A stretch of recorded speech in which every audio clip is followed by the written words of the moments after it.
منفع الفاتحة.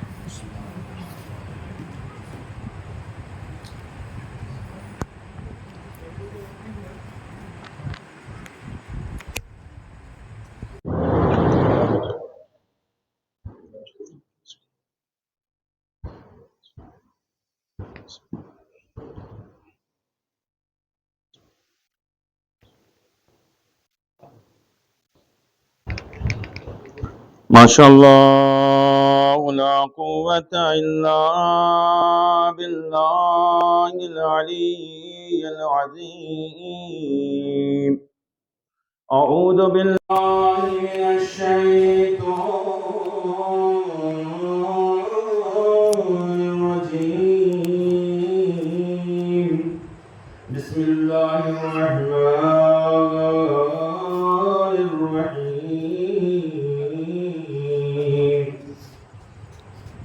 الحمد لله رب العالمين،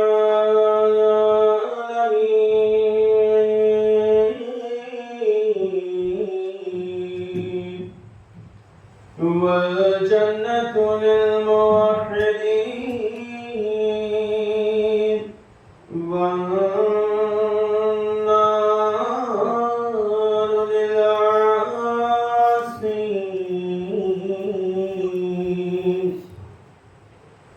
والصلاة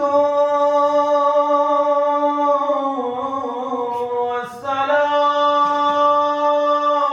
على أشرف الأنبياء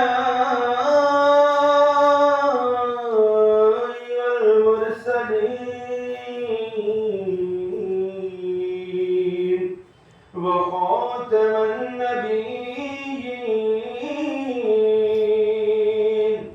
ومولانا مولى الثقلين، جد الحسن والحسين أبي القاسم محمد،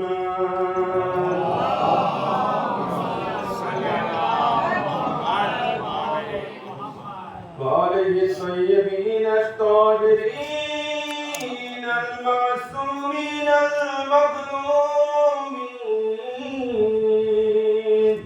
ولعنة الله على أعدائهم أجمعين، من الآن إلى يوم الدين. أما بعد، بسم الله الرحمن الرحيم. رب اشرح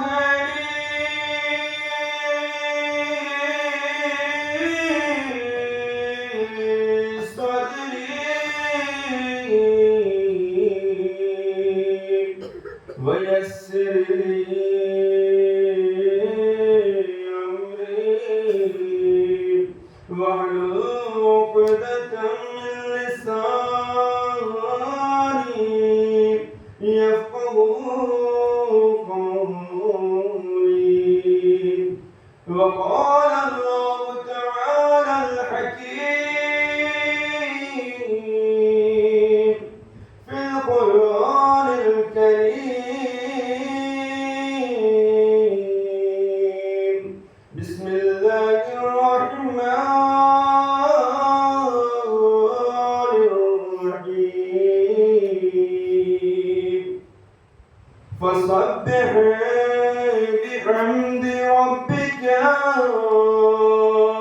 وكن من الساجدين. صلوات پڑھیں محمد وآلہ.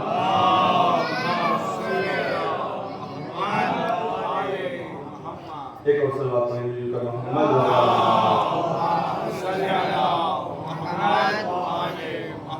برائے السلام دی امام العصر ارواحنا له الفداء. مل کر صلوات پڑھیں محمد وآلہ. تمام مومنین و مومنات کی جو و امان و سلامتی کے لیے، آفات و بلیات سے حفاظت کے لیے، خصوصی طور پر جو لوگ مریض ہیں ان سب کی شفا یابی کے لیے، جتنے مومنین و مومنات یہاں موجود ہیں ان کے تمام تر مرحومین کی مغفرت کے لیے مل کر صلوات علی محمد و آل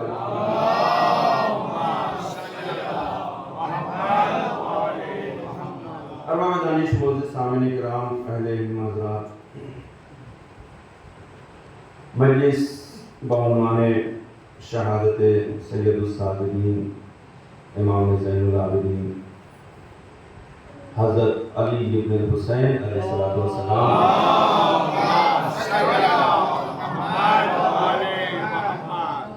انعقاد ہے، اور ہم سب مولا کی خدمت میں عزادار ہیں، اور خصوصی طور پر اپنے وقت کے امام کی خدمت میں اس شہادت پرسوز اور غمانگیز موقع پر ان کی خدمت میں تعزیت اور تسلیت پیش کرتے ہیں کہ جنہوں نے زیارت ناحیہ میں اپنے جد مظلوم کو اس طرح سے سلام کیا کہ سلام ہو اس پر کہ جو کربلا سے کوفہ، کوفے سے شام تک مصیبتوں کا سامنا کرتا رہا۔ یقیناً یہ مجلس اور یہ فرش عزا اس عنوان سے بھی تھوڑا الگ ہے کہ یہ اس مظلوم امام کا تذکرہ ہے کہ جس نے بہت ہی زیادہ مصائب کا سامنا کیا۔ دنیا میں گریہ کرنے والوں کی تعداد اگر دیکھیں تو گریہ کرنے والوں کی تعداد سب سے زیادہ جس نے گریہ کیا، روایتوں میں ملتا ہے کہ سب سے زیادہ جناب آدم نے زمین پر آنے کے بعد گریہ کیا، اور جناب آدم علیہ السلام کے بعد دوسرا نام جو سب سے زیادہ آتا ہے وہ جناب نوح علیہ السلام کا آتا ہے۔ نوح کا معنی ہوتا ہے، اس کا میننگ کیا ہے؟ نوحہ کرنا، بوکا کرنا، گریہ کرنا۔ جناب نوح نے بہت 950 سال تبلیغ، 950 سال، یعنی کچھ ہوتا ہے یہ نہیں کہ 50 سال 60 سال، 950 برس تک تبلیغ کیا ہے انہوں نے۔ اب آپ ان کی ایج کا اندازہ لگائیں، ان کی عمر کا اندازہ لگائیں، کتنا گریہ کیا ہو۔ یعنی اگر ہماری 10 نسلیں بھی اگر گریہ کریں تو جناب نوح کے گریہ کے برابر نہیں ہو سکتی۔ یہ دوسری شخصیت ہے تاریخ میں اور روایتوں میں۔ اس کے بعد جو گریہ کرنے والوں کا یہ فہرست جو روایت ائمہ معصومین نے بیان کی ہے، چھٹے امام جعفر صادق علیہ السلام،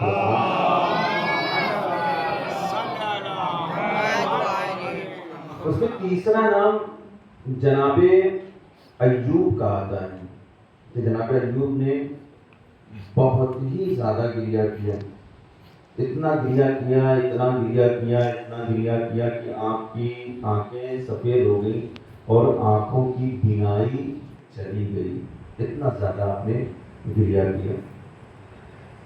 چوتھی شخصیت جس کے بارے میں ملتا ہے وہ انبیاء میں سے بھی نہیں ہے، رسولوں میں سے بھی نہیں ہے، نبیوں میں سے بھی نہیں ہے، اماموں میں سے بھی نہیں ہے، بلکہ وہ ہیں کہ جن کے اوپر نبوت کا بھی انحصار ہے، امامت کا بھی انحصار ہے، اور وہ نبوت کے لیے بھی حجت ہے، امامت کے لیے بھی حجت ہے، یعنی بی بی فاطمہ الزہرا۔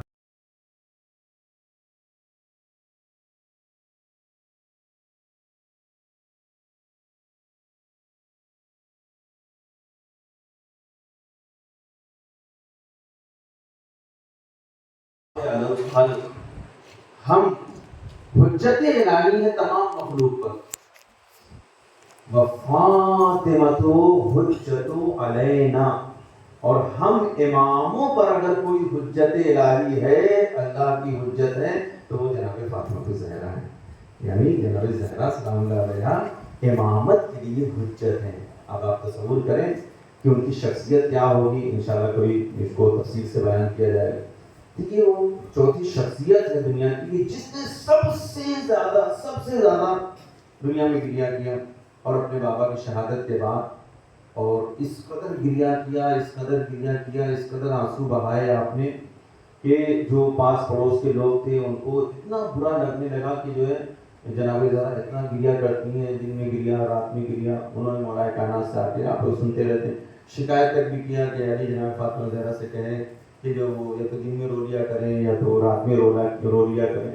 تو مولا کائنات نے بیت الحزن کا جو ہے انتظام کیا. بیت الحزن یعنی کہ رونے کی جگہ جہاں پر غم منایا جائے. لوگ اعتراض کرتے ہیں ہمارے اوپر کہ مسجدوں کا تو وجود ملتا ہے، مسجدیں تو ملتی ہیں، ہم بارگاہیں کہاں سے؟ ہمیں تو تمہاری سمجھ میں نہیں آنے والا ہے. یہاں پر وہ خالص ذکر ہوتا ہے کہ جو اہل بیت سے منسوب ہوا کرتا ہے، جس کی ابتدا مولا کائنات نے جناب زہرا کے ذریعے سے کی تھی. سلوات پڑھے محمد و آل محمد.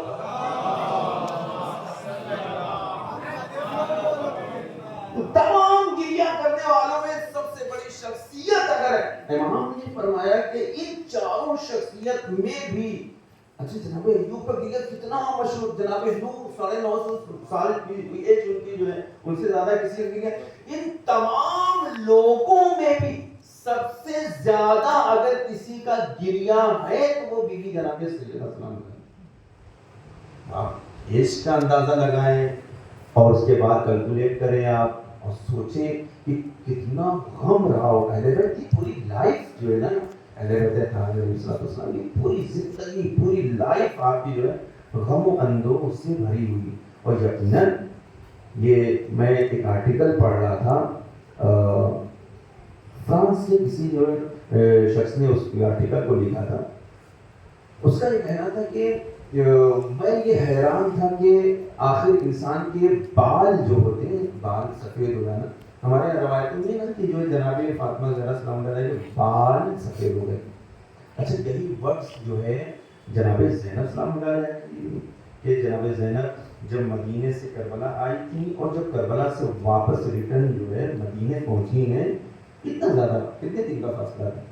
ہاں بہت زیادہ 1 سال کا فاصلہ تھا. تو اس 1 سال میں وہ چینجنگ ہوئی کہ جناب عبداللہ نے جناب زینب کو نہیں پہچانا. اب آپ سوچیں ذرا 1 سال میں کیا اتنا مطلب ہو سکتا ہے. اچھا یہاں تو 1 سال کی بات ہے. یہاں جناب زہرا سلام اللہ علیہ کا جو معاملہ وہ 75 یا 95 دن کا معاملہ ہے. بابا کی وفات شہادت کے بعد 75 یا 95. وہ آرٹیکل نہیں تھا کہ اس نے جو یعنی اس چیز کو ثابت کیا بہت یعنی تفصیل سے آرٹیکل تھا. اس نے یہ ثابت کیا کہ ہاں یہ پاسبل نہیں ہے، پاسبل ہے، یہ پاسبل ہے کہ انسان کے اوپر بہت زیادہ اگر دماغی اٹیک ہوتا ہے، بہت زیادہ اس کے اوپر غم و اندوہ ہوتا ہے تو جو باڈی سسٹم جو انسان کا ہے اس کے تحت یہ تقاضا ہوتا ہے کہ اس کے پورے بدن کے بال، اس کے سر کے بال پورے سفید ہو جائیں اور وہ لاغر ہو جائے اس قدر کہ اس کو اگر جوان بھی ہے تو اس کو عصا اٹھانے کی ضرورت پڑے. ہم اور تو کچھ نہیں بیان کرتے تھے تو بیان کرتے جناب زہرا سلام اللہ علیہ کے بال سفید ہو گئے. اتنا گریہ کیا. میں بس اس کو میں بیان کرنا چاہ رہا تھا کہ سب سے زیادہ گریہ کرنے والوں میں جناب زہرا سلام کا. اس کے بعد اگر کسی کا نام تاریخ میں رقم کیا گیا تو مولا امام سجاد علیہ السلام. اب چونکہ دیکھیں میں آپ سے تھوڑا سا مدد چاہوں گا آج کی مجلس میں اور آپ مجھے ہیلپ کریے گا میری. میں انشاءاللہ ساتھ ساتھ آپ کے رہوں گا اور انشاءاللہ پوری بات کو پہنچانے کی کوشش کروں گا. کیونکہ دیکھیں مسئلہ یہ کہ اہل بیت اطہار علیہ الصلوۃ والسلام کی جو لائف ہے، ان کی ہسٹری جو ہے، ان کی جو زندگی ہے وہ پوری مصائب ہے اور اس مصائب میں سے ہمیں فضائل کے گوشوں کو نکالنا ہے. ہم ان فضائل کے گوشوں کو مصائب میں سے ہمیں نکالنا ہے، اس کو بیان کرنا ہے آپ کے سامنے. مولا امام سجاد علیہ السلام کی ابتدا میں یہاں سے کرو کہ جب مولا امام حسین علیہ السلام لاسٹ ٹائم پہ جو آپ کے پاس آتے ہیں، جب سب لوگ شہید ہو جاتے ہیں، کوئی نہیں بچا، سب کی شہادت ہوگی، تو جناب مولا امام حسین نے امام سجاد علیہ السلام کو بیدار کیا، کہا بیٹا اٹھو. یہ ہسٹری ہمارے بچوں کو پتا ہونا چاہیے. میں اس لیے میں بہت تفصیل سے بیان کرتا ہوں کبھی کبھی تاکہ بچوں کے ذہن میں یہ بات آئے. تاکہ بیٹا اٹھو، میں جو ہے آخری جو ہے اس کے لیے آیا ہوں، میں اب جا رہا ہوں شاید اس کے بعد تمہاری زیارت نصیب نہ ہو، میری زیارت تم کو نصیب نہ ہو۔ مولا امام سجاد علیہ السلام نے آنکھوں کو کھولا، غشی کا عالم تھا، اتنی زیادہ نقاہت تھی آپ کے بدن میں کہ آپ آنکھ کو بھی نہیں کھول پا رہے تھے۔ آپ نے اپنے آپ کو سنبھالا اور امام کا حکم تھا، اٹھ کر آپ بیٹھے، آپ نے ایک ایک کا نام پوچھا۔ آپ ذرا تصور کریں، مولا امام سجاد علیہ السلام ایک ایک کا نام پوچھا۔ آپ پوچھتے ہیں کہ بابا اکبر کہاں ہے، کیونکہ آپ نے جس کنڈیشن میں امام حسین علیہ السلام کو دیکھا تھا وہ نارمل کنڈیشن نہیں تھی، مطلب جو صبح میں جو دیکھا تھا وہ کسی اور طریقے سے دیکھا تھا۔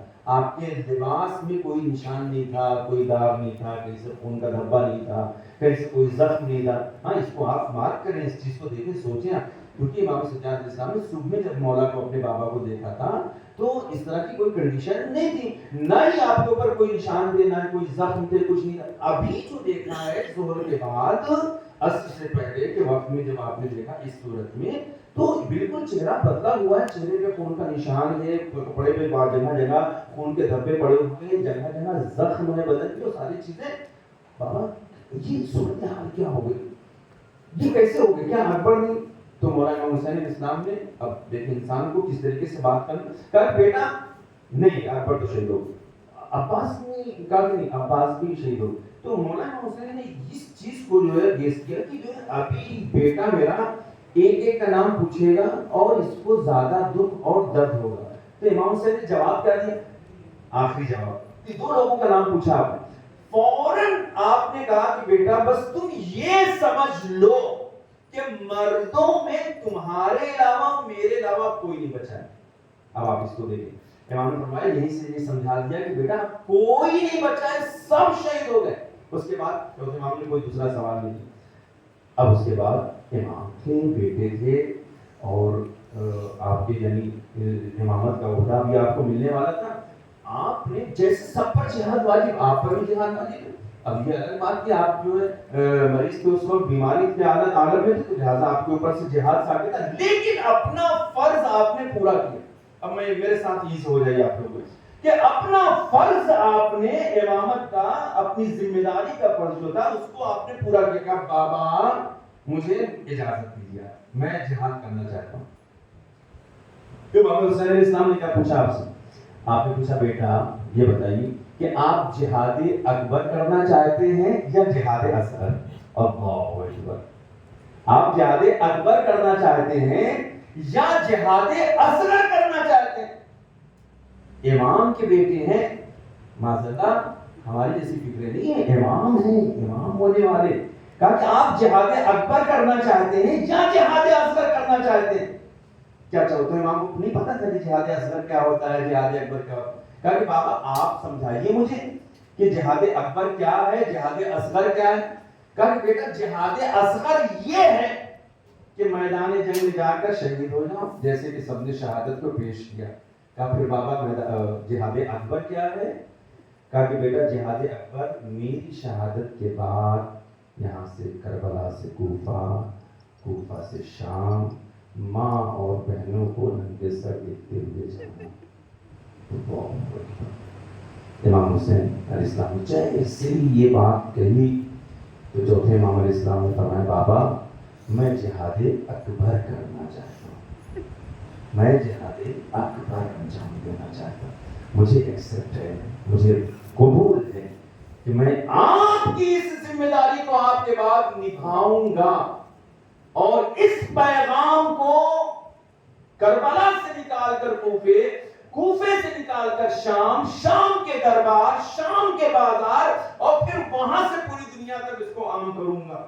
اب میں یہاں پر میں دربار تک لے کر آتا، لیکن ایک روایت جو علماء بیان کرتے ہیں اس کو میں پہلے یہاں پہ بیان کروں، اس کے بعد اس کو میں یہاں سے مسلسل کرتا ہوں۔ عالم ارواح میں جب پروردگار عالم نے سب سے وعدہ لیا، سب سے وعدہ لیا، بہت مشہور روایت، امام حسین علیہ السلام سے بھی وعدہ لیا گیا کہ حسین اپنی شہادت کو کربلا کے میدان میں پیش کرنا ہوگا۔ امام حسین علیہ السلام نے فرمایا پروردگار مجھے قبول۔ کہا بیٹوں کی شہادت مجھے قبول۔ ایک سلوات پڑھیں نبی محمد والے، تھوڑا آپ لوگ آگے آ جائیں، تھوڑا سا آپ لوگ آگے آ جائیں، تو پیچھے لوگ ان کے لیے بیٹھنے کی جگہ کافی جگہ ہے، تھوڑا آپ لوگ کیا کہیں گے؟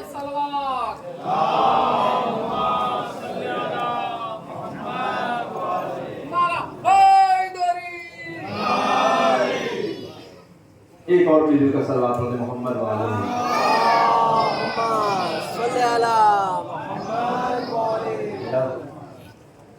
ایک اور صلوات پڑھنے میں جو محمد وعلیہ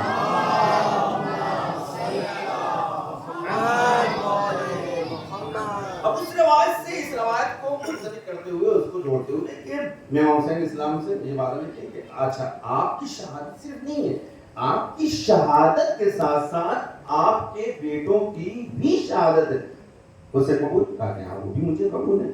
جوان علی اکبر کی شہادت میں پوری ڈیٹیل میں آپ لوگ برابر سنتے رہتے ہیں، جناب علی اکبر کی شہادت قبول ہے مجھے، جناب عباس کی سب کی شہادت کو قبول۔ اچھا یہ جہاں تک اپنے نفس تک معاملہ تھا، اپنے وجود تک معاملہ تھا، امام حسین اسلام نے اس کو قبول کی۔ اور اس کے بعد کیا ہوا؟ صرف مرحلہ شہادت تک مناسب نہیں ہے، یہاں تک نہیں رکھتا مرحلہ اس کے آگے حسین، کیا اس کے آگے ماں بہنوں کی بیرداری، ملبہ عام میں ٹھہرایا جانا، یہ بھی آپ کو قبول ہے؟ امام حسین علیہ السلام اور یہاں پہ ذاکرین اور علماء بیان کرتے ہیں، امام حسین علیہ السلام کا سر جھکا ہوا اور خاموش۔ پیچھے سے ایک نحیف سی آواز اٹھی کہ بابا آپ وعدہ لے لیجئے، میں اس ذمہ داری کو نبھانے کے لیے تیار ہوں۔ میں بہت دن تک اس حدیث کے سلسلے میں نہیں پڑھتا تھا اس حدیث کو کہ آخر مطلب کس طریقے سے ہو سکتا ہے کہ امام حسین علیہ السلام خاموش رہے اور چوتھے امام علیہ السلام نے اس چیز کو ایکسپٹ کیا کہ بابا آپ وعدہ لیجیے، میں تیار ہوں تمام چیزوں۔ لیکن جب اس روایت میں نے جو اس سے پہلے پیش کیا وقت شہادت امام حسین علیہ السلام سے پہلے، امام حسین علیہ السلام نے پوچھا بیٹا بتاؤ تم جہاد اکبر کرنا چاہتے ہو یا جہاد اصغر کرنا چاہتے ہو؟ تو مولا سجاد نے کیا فرمایا؟ بابا مجھے جہاد اصغر قبول نہیں ہے، میں جہاد اکبر کرنا چاہتا ہوں، یعنی مجھے قبول ہے کہ اپنے ماں بہنوں کو بھی زندگی کو دیکھوں، مجھے قبول ہے کہ میں یہاں سے کوفے قید ہو کر جاؤں، مجھے قبول ہے کہ یہاں سے شام تک کا سفر طے کروں۔ اللہ یہ ساری مرحلے یہ آسان بات نہیں۔ امام سجاد علیہ السلام کے کاندھے پر کہیں زیادہ ذمہ داری ہے، کیونکہ جو کربلا کو اور اس جنگ کو امام حسین علیہ السلام کی شہادت کو منحصر کیا گیا ایک صحرا، ایک جنگل تک۔ آپ اس چیز کو توجہ کریں، کوفہ نہیں ہے، کوفے سے بہت دور کربلا ہے، نجف نہیں ہے، نجف سے بہت دور کربلا، شہر نہیں ہے، اس وقت کوئی آبادی نہیں تھی وہاں پر، ایک کا دوسرے دور دراز گاؤں میں کوئی نہ کوئی رہے، قبیلہ بنی اسد وہ دور دراز گاؤں میں رہا کرتے، اس قبیلے وہاں پر نہیں تھے، وہ دور دراز گاؤں میں وہاں پر رہتے تھے، اور بھی جو آبادی تھی بہت کم آبادیاں تھی۔ مقصد کیا تھا؟ مقصد صرف یہ تھا یزیدیت کا، بڑی توجہ میرے جوانوں میرے دوستو، مقصد یزیدیت صرف یہ تھا، یزید کا مشن یہ صرف تھا کہ رسول آل رسول کو، فرزند رسول کو اس صحرا میں، اس جنگل میں قتل کرنے کے بعد اس مشن کو یہیں پر ختم کر دیا جائے، کسی کے کان و کان تک یہ خبر ہی نہ ہونے پائے کہ کون شہید ہوا، کس کو شہید کیا گیا، کس نے شہید کیا، کسی کا نام اوپن نہ ہونے پائے۔ یہ بہت بڑی سازش تھی، لیکن اس سازش کو ناکام کیا ہے مولا امام سجاد علیہ السلام اپنے خطبوں کے ذریعے، اپنے بیان کے ذریعے، اپنے مشن کے ذریعے۔ ذرا آپ تصور کریں کہ وہ انسان کہ جو سلاخوں میں، جو زنجیر میں، بیڑیوں میں، توق میں اس طریقے سے اس کو جکڑ دیا گیا ہو۔ میں راہ کوفہ و شام کی منزلوں کو اگر میں پیش کروں اور آپ کبھی اس کا مطالعہ کریں کہ وہ اذیتیں، وہ مصیبتیں کہ جو راہ کوفہ و شام میں مولا امام سجاد علیہ السلام نے دیکھی ہیں، آج تک دنیا نے کسی نے اس کو نہیں دیکھا ہے۔ آپ اس کو درک کریں۔ میں انشاءاللہ بھی مسائل میں اس چیز کو میں عرض کروں گا، خود میری ایک تحقیق ہے، میری تھیسس ہے اس پر، جو میں نے اس پر باقاعدہ کام کیا اس چیز پر کہ یقینی طور پر دنیا نے اس کو ایکسپٹ کیا کہ جو مصیبت مولا امام سجاد نے برداشت کی ہے، اور اس مصیبت کے باوجود مشن امام حسین علیہ السلام کو دنیا کے کونے کونے، گوشے گوشے، گاؤں گاؤں، شہر شہر پہنچا دینا یہ امام سجاد کا کمال تھا۔ آج آپ کے لبوں پر ہماری زبان پر جو لفظ یا حسین نظر آ رہا ہے یہ اسی امام کا، انہی کی دین، انہی کا کرم، ایک بہن اور ایک بیٹا۔ یہ اگر دو شخصیتیں نہ ہوتی تو کربلا کا مشن کربلا میں ہی دفن ہو کر رہ جاتا، کوئی نام لینے والا موجود نہ رہتا۔ سلاخوں کے پیچھے، زنجیروں کی آنگنوں میں، تو سلاسل، ان تمام مصیبتوں کے باوجود مولا امام سجاد علیہ السلام جب کوفے سے شام پہنچ رہے ہیں اور شام کے راستوں کو اس طریقے سے سجایا گیا ہے، سجایا کس طریقے سے گیا ہے، یہ نہیں کہ بہت زیادہ کمکمے لگائے ہوئے، یہ پورے راستے میں روایتوں میں ملتا ہے کہ راستوں میں کنارے کے جو راستہ ہوتا ہے، جو راستے میں انسان جب چلتا ہے تو چلنے سے اس کی راستہ صاف ہو جایا کرتا ہے۔ آپ نے پگڈنڈیاں دیکھی، بہت جو چھوٹا راستہ ہوتا ہے اس کو پگڈنڈی کہا جاتا ہے۔ انسان کے چلنے سے، قدم چلنے سے انسان کی جو راستہ بن جاتا ہے وہ راستہ بھی صاف ہوا کرتا ہے، ایک دکا کہیں کوئی کانٹا یا کوئی پریشانی ہوتی۔ لیکن روایت میں کیا ملتے ہیں کہ مسلسل کوفے سے شام کے راستے میں اہل حرم کے لیے چلنا دشوار تھا، کیونکہ راستے میں اتنے کانٹے بچھے نہیں تھے، بچھائے گئے تھے۔ آپ تصور کریں، میں نے پہلے کہا کہ آج کی مجلس بالکل الگ ہے، میں انہی مسائل کے گوشوں سے فضائل ہوں۔ یہ کمال اہل بیت اطہار علیہ السلام۔ اچھا چھوڑیے شخصیت امام سجاد علیہ السلام، آپ امام وقت ہیں، جناب زینب کی شخصیت، آپ امام کی بہن ہیں، امام کی پھوپھی ہیں، لیکن جناب سکینہ چھوٹے چھوٹے بچے اور بھی تو اہل حرم میں تھے، کبھی اف تک زبان پر نہیں آتا۔ ہاں راستے میں کہیں قافلہ رکتا ہے تو یہ ننھی بچی اپنے بھیا کے پاس آ کر، اچھی یہ بھی اچھی مرحلہ ہے کہ بڑے بچوں کو دلاسا دیتے ہیں، لیکن بچی نے حس کیا کہ اتنی مصیبت میں میرا بھیا ہے، بچی اپنے بھائی کی زلفوں میں ہاتھ ڈال کے کہتی تھی بھیا تیری بہن زندہ ہے۔ اللہ حوصلہ یہ بچی 3.5 برس کی بچی۔ اچھا جب ظالم ہی دیکھتا تھا، کیوں جناب آپ ایک کوشچن آپ کے ذہن میں آیا کہ کربلا سے لے کے کوفے سے لے کے شام تک، اور شام کے دربار، شام کے بازار، شام کے زندان تک، سب سے زیادہ اگر کسی کو تازیانے مارے گئے، تماچے مارے گئے ہیں تو وہ 3.5 برس کی ننھی سے کریں۔ کیوں؟ کیونکہ وہ بچی وہ کردار ادا کر رہی تھی، وہ کیریکٹر اپنا ادا کر رہی تھی، وہ جذبہ دے رہی تھی امامت کو پڑھ پڑھ کر، کہ دنیا دم تھی دیکھ دیکھ کر، حکومت وقت دل ملائی ہوئی تھی، اسے خوف تھا کہ اس بچی کو اگر یہ زندہ رہ گئی تو ہمارا انقلاب، ہمارا جو مشن ہے وہ فیل ہو جائے۔ یہی وجہ ہے، لیکن بچی کا صبر انشاءاللہ کسی موقع پر بیان کروں گا کہ جناب سکینہ کی شخصیت کس مقام و مرتبے پر ہے۔ اب آپ ذرا سوچیں 3.5 برس کی بچی ہے جو اپنے بھیا کو حوصلہ دے رہی ہے، یہ جگر ہے جناب سکینہ۔ اور اس کے بعد یہ راستے سے گزرتے مشن کیا تھا، میں نے کسی موقع پر شاید مجھے یاد تھا، یہیں سے میں نے مجلس میں آپ کو بیان کیا تھا، جو لوگ موجود رہے ہوں گے، جو لوگ موجود تھے تو ان کے لیے میں بیان کروں کہ دربار اور بازار شام، اس کے ڈسٹینس کو سمجھیں، کون کون گیا ہے زیارت کو، خدا سب کو زیارت پر لے کر جائیں انشاءاللہ۔ تمام لوگوں کو زیارت کربلا، زیارت شام، زیارت روضہ جناب زینب، جناب سکینہ، خدائے کائنات اور ائمہ معصومین علیہ السلام نصیب ہو، اس لیے مل جل کر ایک صلوات پڑھیں محمد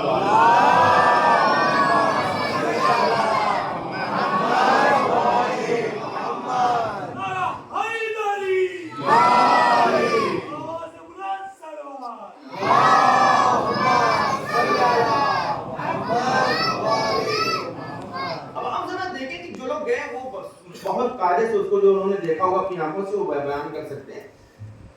ڈسٹینس کتنا ہے، فاصلہ کتنا ہے بازار شام اور دربار شام،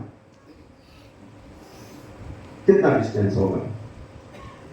10 کلومیٹر، 2 کلومیٹر، 5 کلومیٹر، آدھا کلومیٹر، کچھ نہیں بھائی، نارمل ہے 40 قدم۔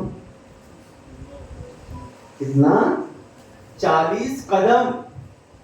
مطلب میں یہاں سے اٹھوں اور اس پردے کے اس بار تک جاؤں شاید 40 قدموں سے.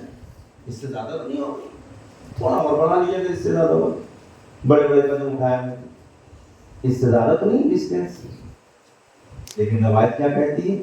اسی 40 قدم کو عبور کرنے کے لیے اہل حرم کو 3 دن لگے. کتنے دن؟ 3 days. 3 دن لگے ہیں. آخر کیوں؟ سمجھ رہے ہیں آپ؟ کبھی بہت مصائب سنتے ہیں آپ. مصائب حس کرنے کا نام ہے, فکر کرنے کا نام ہے. انسان کی رات کی نیندیں اڑ جائے اگر اس کو سوچ لے. زندگی بھر اگر گریا کرے, انسان کو خدا جناب نوح کی عمر بھی عطا کرے اور وہ گریا کرتا رہے تو کم ہے. 40 قدم ہوتے کیا ہے؟ آخر کیوں 72 گھنٹے کے ورز ہے. 72 گھنٹے 72 ہارس, یعنی کیا مطلب؟ آخر وجہ کیا ہے؟ آپ نے کبھی تصور کیا کہ یہ اتنا چھوٹا سا ڈسٹینس, اتنا چھوٹا سا فاصلہ اتنی دیر میں کیوں طے ہوا؟ بار بار یہ کہا جا رہا تھا ابھی دربار سجایا جا رہا ہے. نہیں, صرف دربار نہیں سجایا جا رہا تھا, پورے بازار میں ہجوم تھا. کوفے والوں کا, شام والوں کا, مصر والوں کا. اسی کے تھوڑی دور فاصلے پر وہ چوراہا, وہ چوک بھی تھا جہاں پر غلام فروش کیے جاتے تھے, جہاں کنزیں بکا کرتی تھی. وہ ساری چیزیں تھیں. اور یہ سب کیوں آئے تھے پتہ ہے آپ کو؟ اسی لیے مولا امام سجاد علیہ السلام سے جب کوئی پوچھتا تھا کہ مولا آپ کو سب سے زیادہ مصائب کہاں پر پڑے,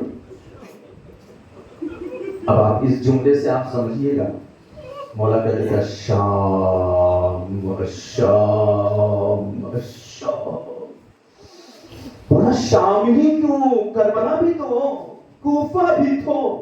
یعنی جو شام پر ان میں گزری وہ کہیں نہیں گزری. میں نے ڈیٹیل سے اس پر کام کیا ہے, میں نے دیکھا واقعہ مولا سجاد اسلام کیوں آخر شام کہا, یہ ورڈ کیوں استعمال. اچھا ایک مرتبہ نہیں, مولا نے کہا شام شام شام. اتنا تو اتنا مولا جناب علی اکبر کی شہادت پر اتنا نہیں ہوئے, اپنے بابا کی شہادت پر اتنا گریا نہیں کیا ہے جتنا شام پر آپ نے گریا کیا. حوصلہ رکھو, حوصلہ رکھو. مولا کا غم مناتے ہیں, حوصلہ رکھو. مولا کی مصیبت کو سنو, مولا پہ کتنی مصیبت پڑی. جانتے ہو یہ 40 قدم کے فاصلے پر اہل حرم بیچ سے گزر رہے ہیں. دونوں طرف بلڈنگز ہیں, گھر ہیں, ان کی چھتیں ہیں, اور بیچ میں لوگوں کا ازدحام ہے. سمجھ رہے ہیں کیوں آئے ہوئے یہ سب؟ سب کو بتایا گیا تھا پہلے سے کہ اسلام کے باغی آ رہے ہیں. کون آ رہا ہے؟ اسلام کے باغی آ رہے ہیں. اسلام کو نقصان پہنچانے والے آ رہے ہیں, اسلام کو ختم کرنے والے آ رہے ہیں. سب کو یہ بتایا گیا تھا کہ جنہوں نے بدر میں تمہارے بزرگوں کو مارا تھا نا وہ لوگ آ رہے ہیں, آؤ بدلہ لینا, آج آ جانا جو ہے فلاں فلاں تاریخ. جنہوں نے احد میں تمہارے بزرگوں کو مارا تھا نا وہ آ رہے ہیں. حنین میں جنہوں نے مارا تھا نا انہی کے پوتے آ رہے ہیں, انہی کے بیٹے آ رہے ہیں. چھوڑنا مت کسی کو. سب کو یہ باقاعدہ طور پر پلان تھا, لوگوں کو بتایا گیا تھا. اچھا کوئی خالی ہاتھ نہیں آیا تھا. میں خود نہیں پڑھ سکتا اب اس سے زیادہ. کوئی خالی ہاتھ نہیں آیا تھا, کوئی خالی ہاتھ نہیں آیا.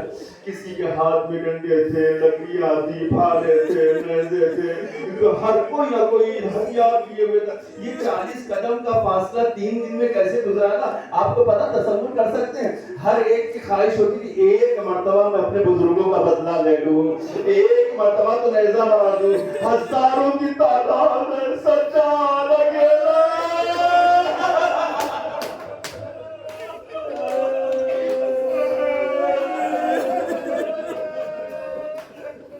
ہائے سجاد کیا کر رہے. اچھا یہ نہیں صرف کہ سامنے سے مسائل, سامنے سے مصیبت ہے, نہیں. مولا سجاد نے فرمایا کہ جب ہم بازار شام میں پہنچے,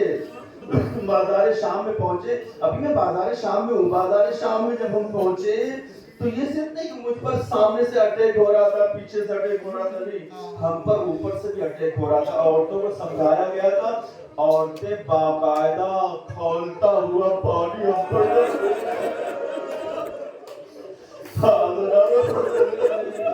عورتیں باقاعدہ کھولتا ہوا پانی ڈال رہی تھی.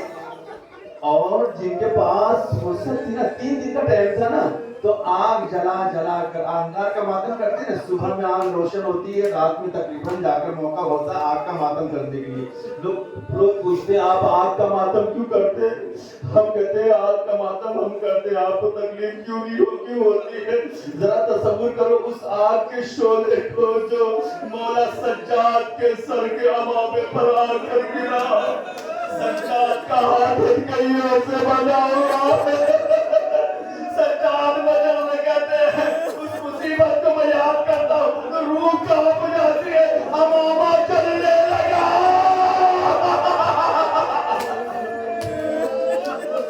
میرے ہاتھ بندے دے.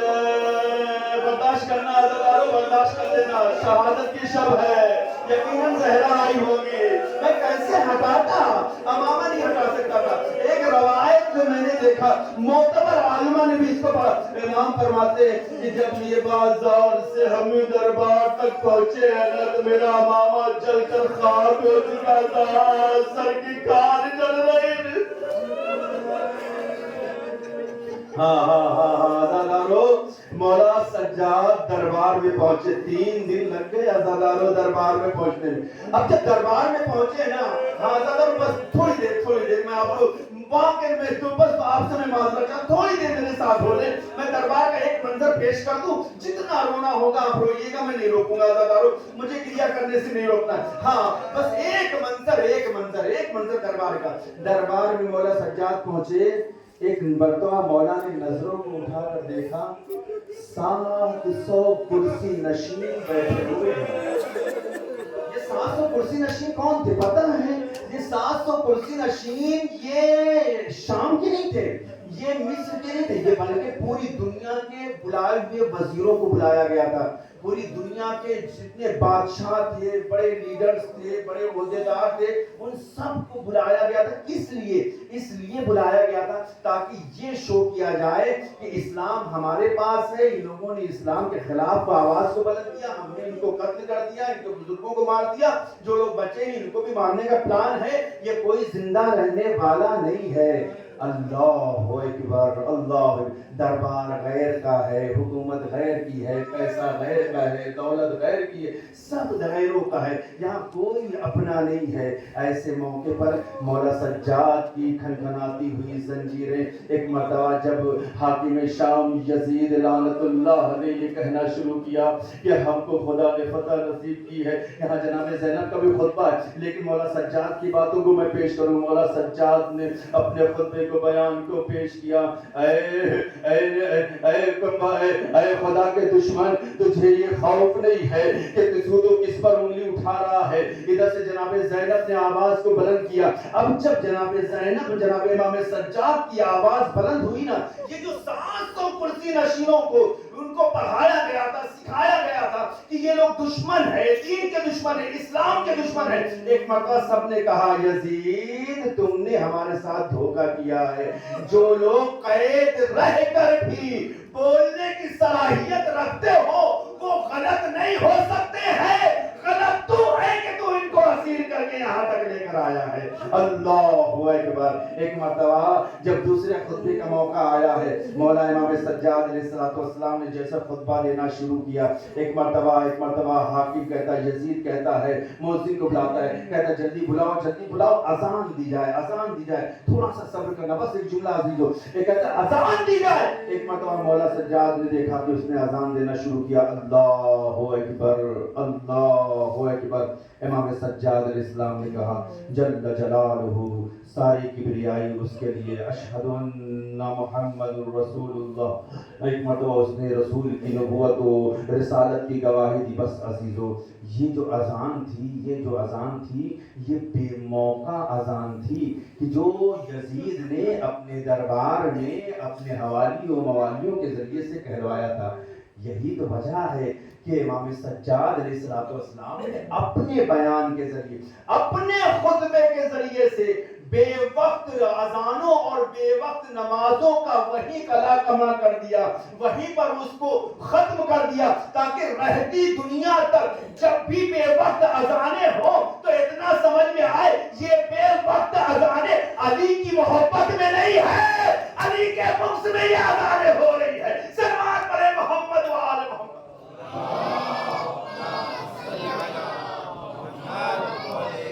اور جو مولا سجاد جو خطبہ پیش کیا ہے، ایک مرتبہ جلال کے عالم میں آگے کہتے ہیں اے محسن رک، تیری مجال کے تو مجھ سے کہتا ہے اذان کی بات کرتا ہے، رک جائے یہیں پر، میں تجھ سے پوچھتا بتا یزید یہ جو تو نے رسول کا نام سنا یا اذان میں رسول کا نام لیا گیا، بتا یہ تیرے جد تھے یا یہ میرے جد تھے؟ ایک مرتبہ تیوریوں پر بل پڑنے لگے، بھرا ہوا دربار ہے، دوسرے وزراء بیٹھے ہوئے ہیں، پورے ممالک کے لوگ بیٹھے ہوئے ہیں، یزید کہے تو کیا کہے؟ مولا کہتے بتا اب ذرا بتا یہ رسول اللہ کون ہے؟ تیرے جد ہے یا میرے جد ہے؟ تیرے جد ہے یا میرے جد ہے؟ یزید کو کچھ نہ بن پڑا، وہ کوئی جواب نہ دے سکا۔ ایک مرتبہ امام وقت نے اس وقت حوصلہ کرتے ہوئے بآواز بلند کہا یزید اگر تو یہ کہتا ہے کہ یہ تیرے جد ہے تو تجھ سے بڑا جھوٹا اس کائنات میں کوئی نہیں ہے، اور اگر یہ تجھے قبول ہے کہ یہ میرے جد ہے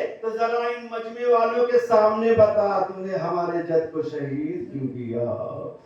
اللہ اکبر اللہ اکبر۔ ہاں زادارو اسی مظلوم کا ماتم کرنے کے لیے بیٹھے ہیں نا۔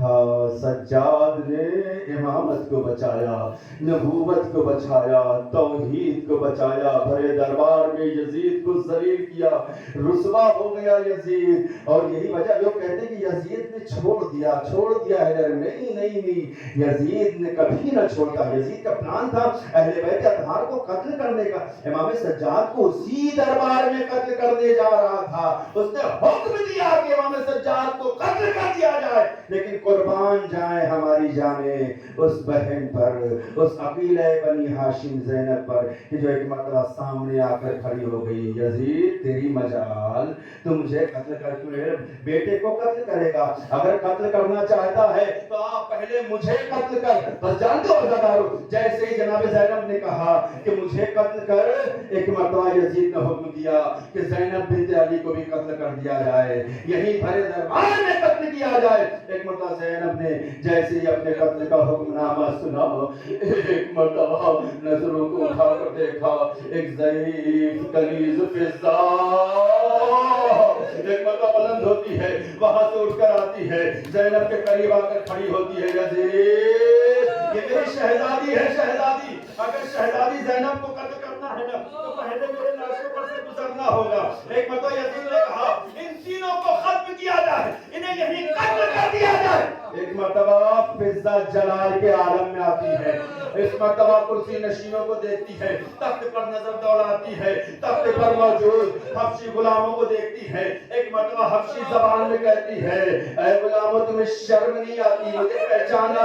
میں تمہاری ملکہ فضا ہوں، میں وہی فضا ہوں جو تم پر حکومت ہے، تمہیں شرم نہیں آتی ہے؟ تمہاری غیرتیں کیا ہو گئی ہے؟ تمہاری نظروں کے سامنے تمہاری مالکہ کو قتل کیا جائے اور تم برداشت کر لو گے؟ آزادارو ایک مرتبہ تاریخ لکھتی ہے کہ ایک مرتبہ 700 شمشیریں پہنا ہو گئی، نیام سے شمشیریں نکل آئی، ایک مرتبہ یزید کی گردن پہ تلواریں رکھی ہوئی ہے، یزید اپنے قتل کا حکم واپس لے لے وَإِلَّا ہم یہ خون کی ندیاں بہا دیں گے۔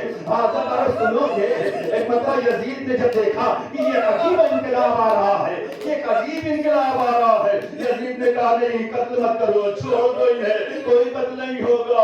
ایک مرتبہ زینب نے نجف طلب کیا، بابا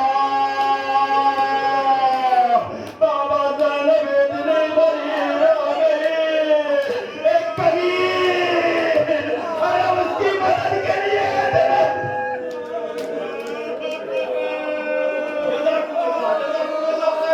خدا آپ کو کوئی غم نہ دے۔ یہ زینب ہے جس نے سجاد کو بچایا، امامت کو بچایا اور بچا کر گھر تک لے کر آئے۔ ہاں دادارو وہی سجاد سننے کے لیے بیٹھے ہو نا، ایک روایت پڑھوں گا جس میں میری تحقیق بھی ہے اور انشاءاللہ آپ مصاب بھی ہوں گے، جناب زہرا کی خدمت میں پرسہ بھی پیش کریے گا۔ ہاں عزادارو، آپ سنتے ہو نا کہ مولا سجاد کو قیدی بنایا گیا، ہاں قیدی بنایا گیا، لیکن عجیب طرح کا قیدی ہے۔ کیسا قیدی ہے؟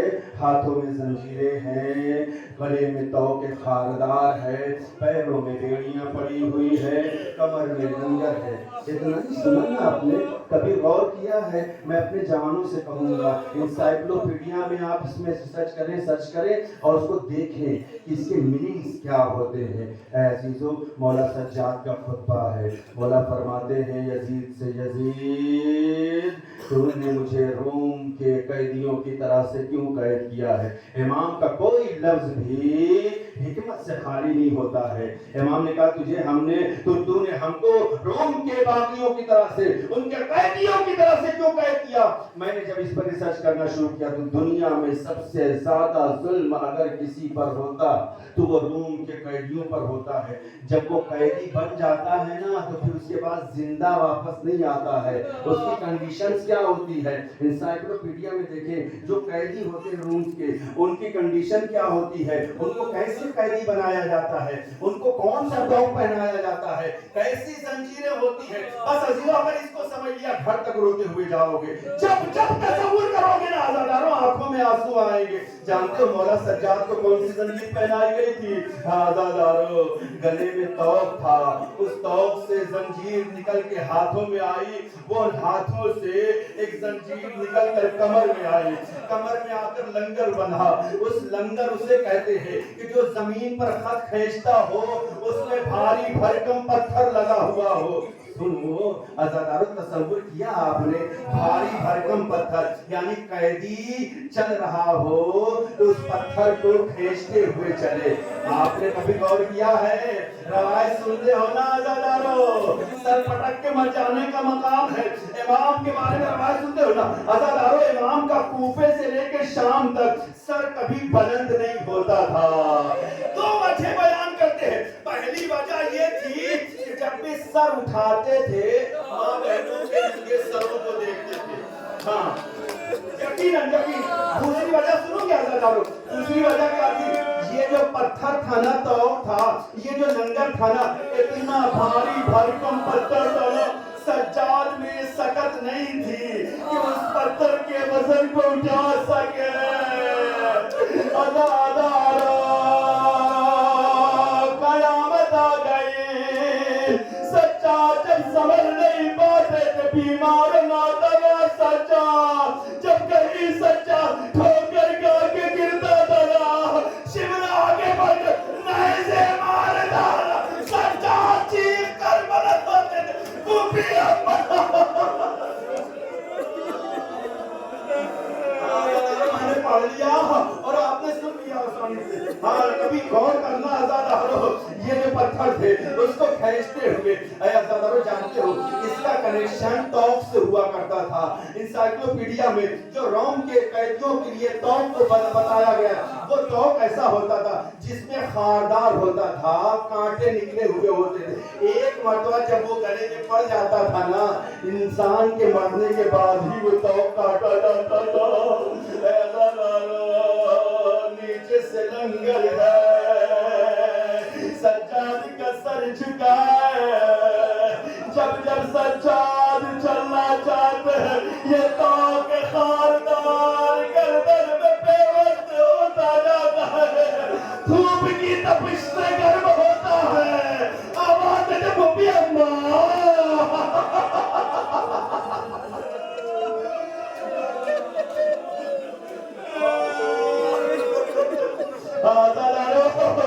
بس عزادارو، میں اس سے زیادہ نہ پڑھ سکوں گا، بس ہاں عزادارو، ہاں یہی وجہ ہے کہ جب چوتھے امام کی شہادت واقع ہو گئی، امام باقر غسل دینے کے لیے آئے، غسل دینا شروع کیا۔ عزادارو، تو ہی شخصیت ایسی جس کو غسل دیتے وقت لوگ چیخ کر روئے، ایک زہرا جس کی پسلیاں ٹوٹ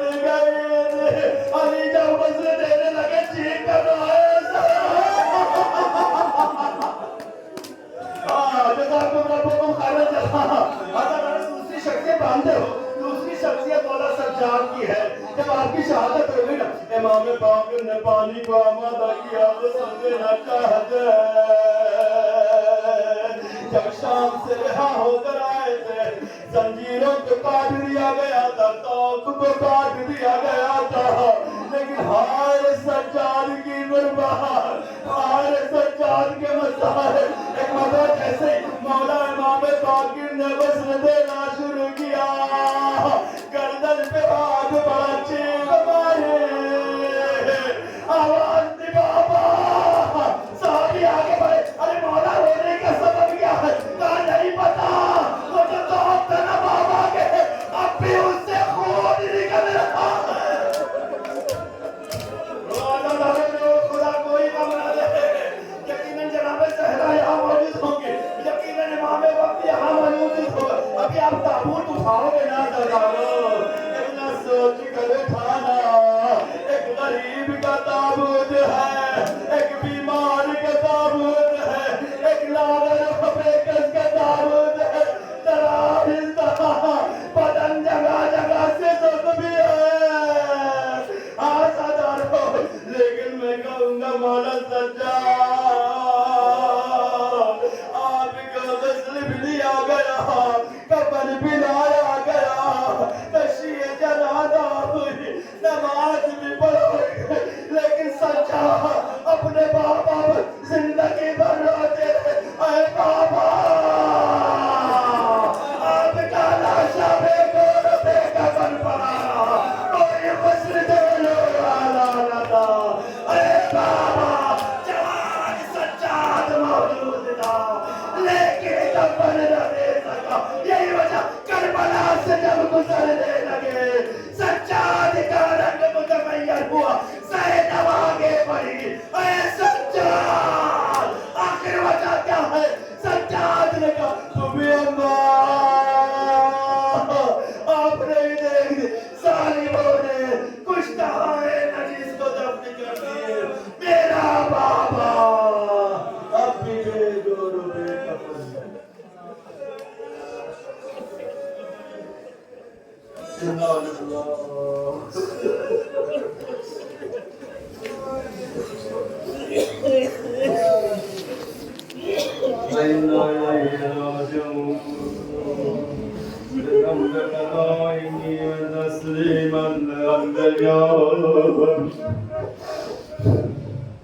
یا اللہ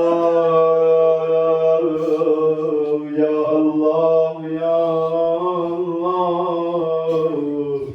یا غنی یا محمود بحق محمد یا انا بحق علی یا فاطر بحق فاطمہ یا محسن بحق الحسن یا قدیم الاحسان بحق الحسین والدجال وبحق الأئمة التسعة الطاهرين ومن ذرية الحسين عليهم الصلاة والسلام خدایا ہماری اس پرسے کو قبول فرما، خدایا امام وقت کی خدمت میں ہماری اس تعزیت کو قبول فرما، اے میرے اللہ ہماری اس نیک اور مختصر سی عبادت کو قبول فرما، خدایا اس مومنین میں بہت سے اپنی حاجتوں کو لے کر یہاں بیٹھے، اس ذکر سید الشہداء ذکر اہل بیت کے توسط سے ہر ایک کی تمام